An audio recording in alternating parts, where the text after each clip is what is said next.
Okay, here we have it, the new SPR I put together. I didn't want to do a step-by-step build video or anything like that, just because ARs and in general have been done so much that I don't really think there's a need for it. There's also been a lot of SPR builds lately, so I guess that was just bad timing on my part. But this is the build that I just put together. Started it all with a rather cheap lower. It's a Anderson Arms or Anderson Manufacturing lower. It was like 45 bucks on an AIM surplus. So I snagged a few of those and decided I would put together a build of some sort, and ended up going with a SPR over a pistol build I was also going to do. After that, I ended up putting a Rock River Arms stock on there, just a standard. As you can see, I didn't want to go with the anything too expensive. Could have gone with the PRS or the Magpul, but I also wanted to keep the weight down, and I just kind of like the look of the standard stock like that. Same thing goes for the grip as well. I might change that out because it is really thin, obviously, but I don't know. I guess time will tell how I feel about that. Went ahead and put the Magpul trigger guard on there, just because, partially for looks, and it is winter in Minnesota, so that's always nice to have the extra room. Geisley Super Dynamic Enhanced Trigger. Decided I would go with the flat bow again over the SSAE, just because the flat bow versus the curved, and I just like Geisley's in general. So Magpul magazine, 20 round in there. That doesn't really matter, but that's a Gen 3.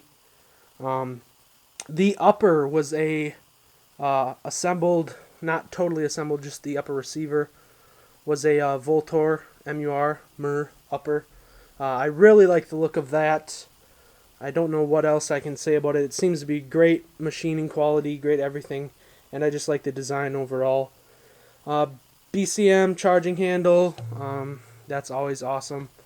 I decided I would go with the original on that versus some of the off-brand knockoff ones I've used before, but they work fine, but kind of wear out over time, whereas I'm hoping this will be a little bit more sturdy.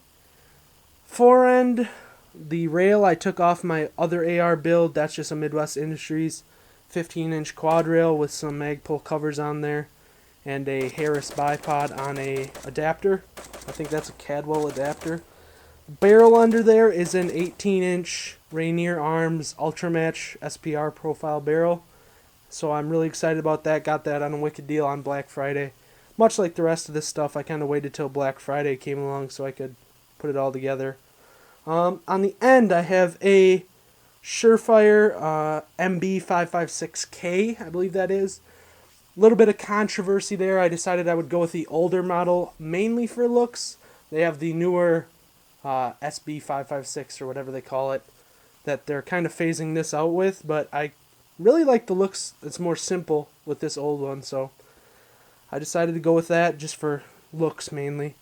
On top, I have the Burris Pepper mount. Got a rebate on those, so I picked up a few of those. Decided to put the non-detachable model on here because if this scope goes down, I really wouldn't be using the rifle anyways. On top of that is the SWFA Super Sniper 10x42 MRAD, or mill reticle, I should say. I decided to go with the rear parallax model instead of spending an extra $100 just for the side focus. I would have honestly rather had the side, but it wasn't worth $100 difference to me. So, and luckily on Black Friday they had, I believe it was $60 off or $40 off, but they also included a set of rings as well as that bubble level you might be able to see on there if I don't bump the tripod here. Hopefully I'll get some close-up shots of this strolling throughout, so hopefully it's a little bit easier to watch. But that's about it. If I think of anything else, I guess I can add it in, but pretty much a pretty baseline build. I wanted to try out my hand at an SPR, and to be honest, I wanted to try the Super Sniper scopes for quite a while, so it was a chance to build a new AR on a cheap lower, as well as using the 15-inch quad rail somewhere that didn't look as bad as what I had it on. Probably going to replace the old build with a Troy battle rail or something like that, but Thanks for watching so far, and hopefully we'll get some shooting videos of this soon. I know I've said that a lot, but it's winter and it's hard to get out there and shoot, so thanks for watching and stay tuned.